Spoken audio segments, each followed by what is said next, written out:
از عادی بودن خسته شدی. میتونی خیلی بهتر از چیزی که هستی باشی، ولی نمیدونی باید چی کار کنی.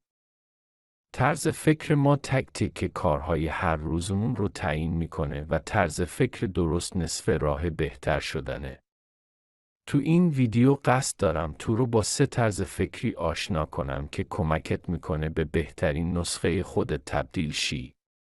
اگه این 3 طرز فکر رو توی زندگیت به کار بگیری، بهت قول میدم میتونی تو هر زمینه زندگیت که ضعیفی بهتر بشی.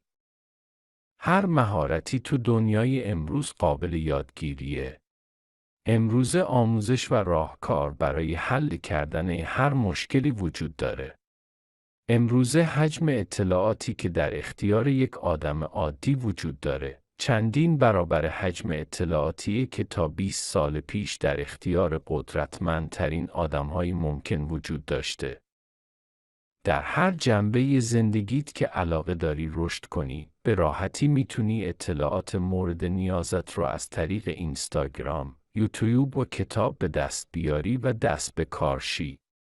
البته عمل گرایی رو نباید فراموش کنی و باید تا حد ممکن وقت و تلاش رو به کار بگیری. اگه میتونی بهش فکر کنی، پس میتونی انجامش بدی. اگه فکر میکنی نمیتونی از پس کاری بر بیایی یا هیچ وقت به چیزی که میخوای نمیرسی، احتمال خیلی زیاد هیچ قدمی براش بر نمیداری و هیچ تلاشی از خودت نشون نمیدی.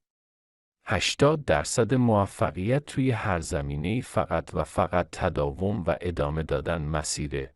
وقتی فکر کنی نمیتونی، اصلا شروع نمی‌کنی که بخوای به جایی برسی. آدمیزاد تو هر چیزی اول ضعیفه، ولی رفته رفته بهتر میشه. وقتی یک بچه میخواد راه رفتن یاد بگیره، بارها و بارها زمین میخوره ولی پیش خودش نمیگه من نمیتونم راه برم، بهتره بیخیال شم. تو هر زمینه‌ای که ضعف داری یا کلا صفری، باید با ضعیف بودن تو شروع مسیر کنار بیایی و مسیرت رو ادامه بدی. از یک جایی به بعد دیگه برات کاملا عادی میشه، مثل راه رفتن. ازت ممنونم که تا اینجا کنارم بودی. لایک و سابسکرایب یادت نره. تا ویدیوی بعدی، مراقب خودت باش.